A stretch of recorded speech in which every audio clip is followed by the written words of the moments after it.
Hey Jeepers, welcome to Doetsch Off-Road.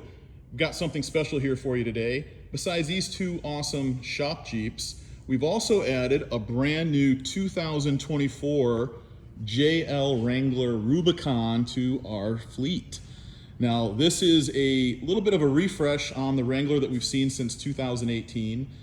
Just gonna go over some highlights, some stuff that we've noticed already compared to the previous model Jeep. Number one, first thing you notice is the grille. So all Sahara and Rubicon trims get the new grille. It's a lot shorter. They've added this kind of a plastic filler piece underneath the grille, which we have yet to find out when we pull the grille off, if we can pull that off and maybe make some extra room for running wires or for recessed winch mounts that have in the past always been stuck up against the grille. So it's definitely a new noticeable component of the redesign. But from the outside, most of this Jeep is absolutely the way it looks since 2018. You'll notice here too on the Rubicon, these are the standard Ruby wheels. They got rid of the Jeep logo on the center cap, and there's kind of a little red Willys icon that they've added in there. But moving along, it still has the same ruby red shocks, rock rails. The Jeeps now, the Rubicon at least, you got proximity with LED, our standard. Coming around the back, we've got our LED taillights like we had on previous generations. Nothing new there. So for the most part, the outside, like I said, it's the same as what we've been looking at for the last 4 or 5 years or so. Now the big changes on the inside. Number one, there is some new seats, some new materials. Kind of looks like a tweedish style material. Before we kind of had that black material. Big thing though that we're looking at is the new dash.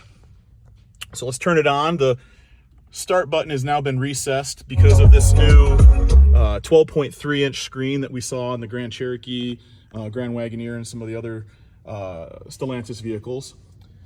The dash is also, especially in the Rubicon, made of a new material. In the past, it's always been red, for the most part, depending on your exterior color. You got that red plastic dash.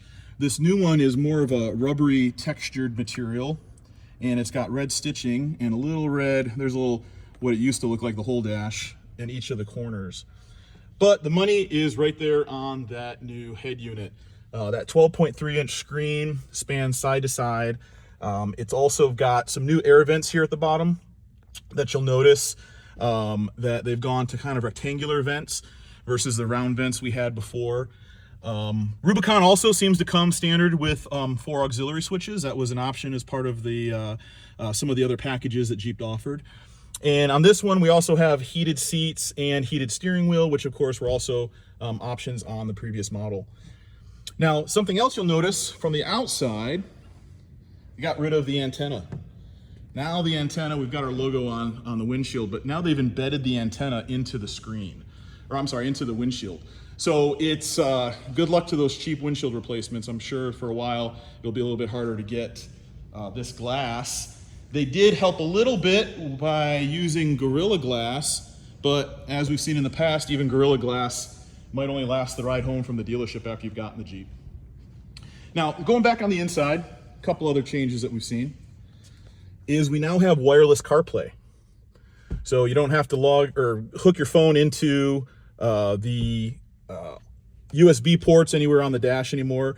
It just pulls up automatically once you've connected through your Bluetooth connection. You've got your CarPlay, you can add that at your ease. Now moving back here, we've also seen there's a new speaker bar. They've changed the LED light configuration back on the sound bar.